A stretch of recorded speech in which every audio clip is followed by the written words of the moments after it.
Good morning, good morning, good morning. I'm gonna keep it short. I got some running around to do. It's Friday. Friday's our bill day and stuff, and when we pay our debts to society, such that. But man, be grateful for what you have, man. I woke up and my girl came home. She has an appointment, so I had to put away the groceries. And normally I'd be like, "That fucked up, man." Nah, it's actually not, man. It's part of helping your, significant other out. Um, And I'm sitting here putting away this food, and I realize how grateful I really am. Man, I got a pineapple. You know what I'm saying? Not a canned pineapple. I got a real pineapple. I got some fresh fruit, some fresh vegetables. Uh, that stuff's important to me.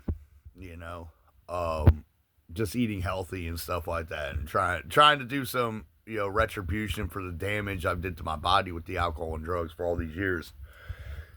And yeah, so it makes me appreciate what I have, man. I've never really been the type to be like, I want what another man has, or oh my God, he's got a car or whatever. The material stuff really doesn't ever affect me, man. It's the conditions in which you live in, and I've lived in some shitty ass areas, man. And I'm not saying I'm rich, but where I'm at now is a lot more quiet and a lot more serene than any of the other places I've ever lived at. We actually have a neighborhood here. We talk to our neighbors and stuff, and tell them to look out for our stuff as much as we look out for theirs too. It's that circular thing. So, anyways, I hope y'all are having a blessed day. I got some running around to do after this. I still got to go to Frederick and get some bills paid and all that other shit. So, it's just the normal Friday, get your money, give it to somebody else type thing. Hopefully one day we won't be paycheck to paycheck, you know what I'm saying? But if you are paycheck to paycheck, man, just understand, man, be happy with that stuff you have, man. Anytime I'm starting to feel ungrateful for what I have around me, God seems to give me a constant reminder of where I came from. I'll see someone on the street that's doing worse than me, or, just someone that's, just not where I'm up at life. So that makes me appreciate what I have because I came from that. I remember what it was like sleeping on the streets. I remember what it was like going to a food kitchen. I remember what it was like being hungry and drug addicted and spending all your money on drugs instead of buying, the basic substance for your body. Being 120 pounds, which if you see it, man, I'm a pretty, I top out about 210. So, yeah, to be 120 pounds is it's a disgusting thing. I can find pictures. I found pictures of me when I was in active addiction, and I look like I'm dying. I look like I'm sick. You know what I'm saying? Like I literally look like I'm dying, man. So, um, it's crazy to see your color come back into your body. Your cheeks not sunk in. You don't look like a skeleton no more. Now, granted, when I first got into recovery, I gained a lot of weight right off the bat. Eating a lot of sweets and stuff like that, trying to curb the alcohol cravings. And then what happens to a lot of, at least men in the program, is you start working out. You start getting this healthy lifestyle routine, and then you realize that the working out is actually triggering some of the chemicals that you used to use with substances. So my thing is it really unhealthy to work out all the time? No, it's you're gonna gain, as long as you're not doing steroids, you're gonna gain something out of it. Your body's gonna get better. So I do have, I guess, a little addiction to working out and getting that little buzz from it, but it's not that. It's not really me getting a buzz from it. It's the working on myself and the soling up my body. Get rid of the fat, replacing it with muscle, that type of stuff. Being able to run a mile. Those. How many of y'all can really run a mile? I can, but I still wheeze because I smoke. You know. These are just things, I'm improving, every single day that goes by, I improve a little bit, little bit, man. We claim progress, not perfection in this program. None of y'all perfect, man. Um, but how are you living differently than what you was living? How was your life improved since you quit using? And I can tell you my life has improved quite a bit since I put the drugs down. Quite a bit. Um, I still have my struggles, man. You know, unfortunately, the economy's not going so well. I'm on the ranks of many unemployed people right now. But I'm spending my time and my effort. If I can't find a job, I'm using that to build a garden and make sure that if there is a food shortage, that we have food. Likewise, I got my crossbow. I'm going to be getting my hunting license this year. I still got to find somewhere where I can go hunt, but I really only have to bag one deer. That would feed me for the whole season, me and my girl for the whole season. Now it's saying I can actually bag a deer. I'm a pretty good shot, but you know it's been a while since I've been in the woods, man. I like that because I have time for myself. It's quiet time. You're not loud. You don't have music playing. It's you and nature on that little aspect of life. It's the same reason why I like fishing too now. I got into fishing in Jacksonville a little bit, and then and that sucks because I live up here now. I wish I could go fish in Jacksonville because they got a saltwater, freshwater fucking lake out there. You know what I'm saying? You can catch it a mile away and stuff. But I found some sort of collectiveness going out there to the woods and just casting a line. And I used to fish back in the day. It would give me an excuse to drink. You know what I'm saying? Now I use it as an excuse to get food. And I'm actually pretty good at it, man. Every time I go fishing, I catch something. We're cooking something on the grill when I come home. So, or actually, every time I go to the river, man. Last time I went out there, I found mussels.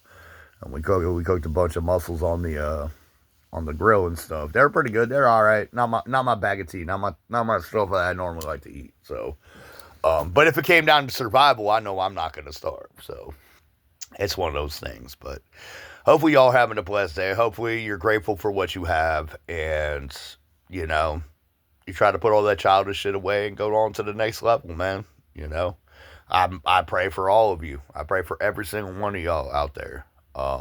That you're just getting better, you know. Anybody that's struggling, anybody that still has codependency issues, man, look, the comment section open, and it's not just for assholes to say stupid shit. Like, literally, like, if you got a real, genuine question, if I read it, which I will read it, I'll make sure to read it because I don't have a big, wide audience right now or nothing like that. I'll make sure to read it, and I'll comment on it with the whole ass video, what I think you know, you should do or whatever, man. And I'm going to try to keep your anonymity. I'm not going to put your name out there. I'll just talk about the situation.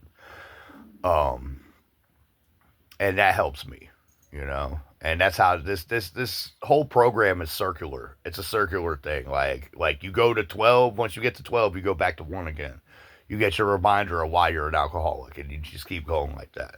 How I'm living my life now is I'm actually doing the service work. I'm actually out there trying to help the next addict. And that's part of this video. That's part of me finishing up my steps, man. Dude, it took me, I did these in 2 years. Most people say it only take about a year. I did them thoroughly this time because I didn't want to have any sort of mistakes.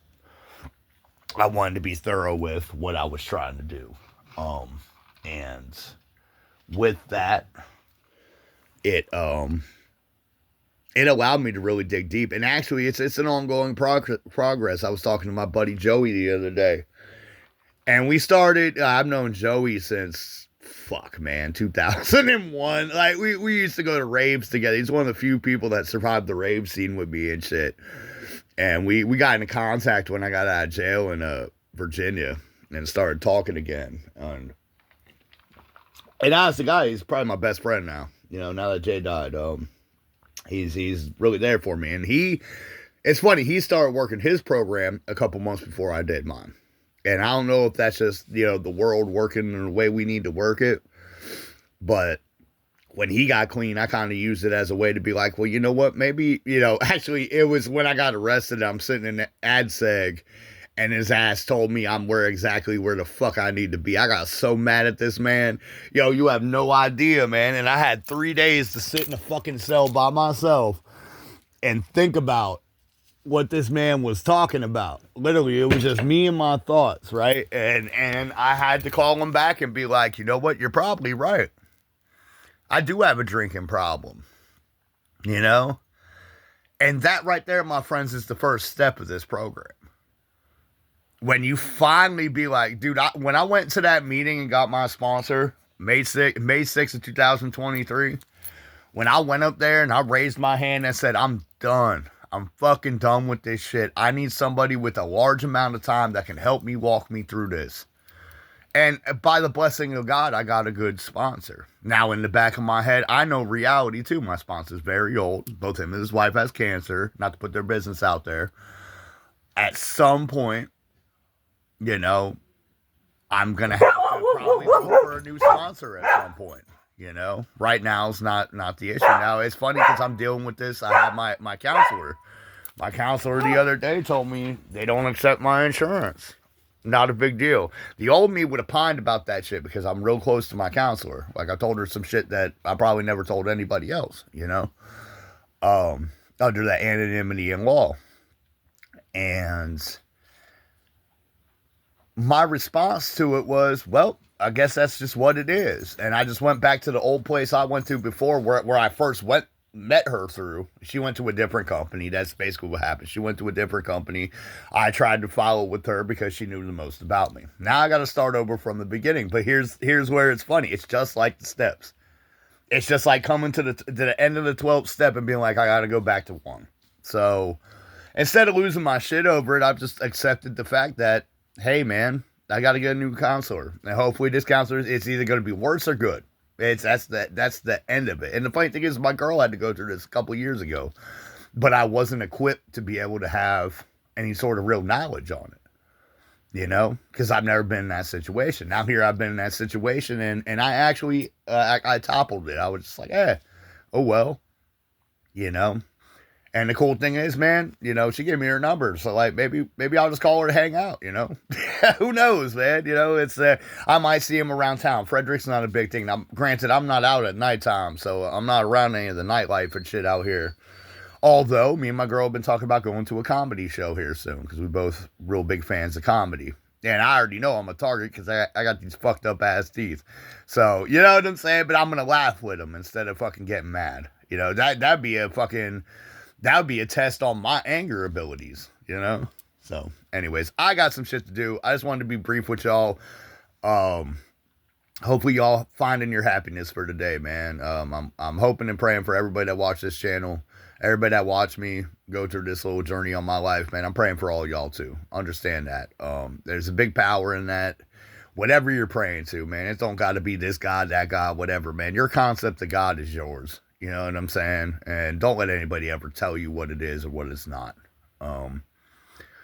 Also, like I said, man, just try to live to be happy, man, for the next day, dude. Live in 24-hour. If you live in a 24-hour bubble like I do, you're not concerned on what happened, and you're not really too concerned on the future too much. You just kind of live. And I live for the moment, man. And that's where I'm at now in life. And, you know, since I've been doing this the last couple of years, man, sometimes it's not one day at a time, dude. I'm going to tell y'all.